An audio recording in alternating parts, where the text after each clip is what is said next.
जळगाव जिल्ह्यात मागील काही दिवसांपासून पावसाची रिपरिप सुरू होती।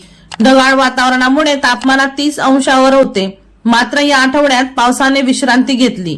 भारतातील ईशान्येकडील भागावर कमी दाबाचा पट्टा निर्माण झाल्यामुळे पावसाला काहीसा ब्रेक लागला आहे। पावसाने उसंती घेतल्याने तापमानात वाढ झाली आहे।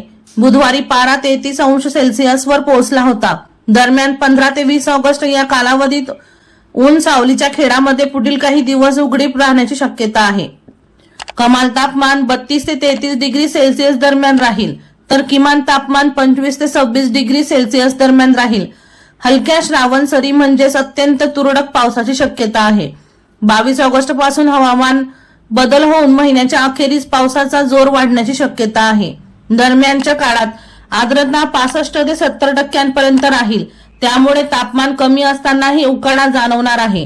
बुधवारी तापमान 33 अंशावर पोहोचल्यामुळे उकाडा जाणवल्याचे हवामान अभ्यासक यांनी सांगितले।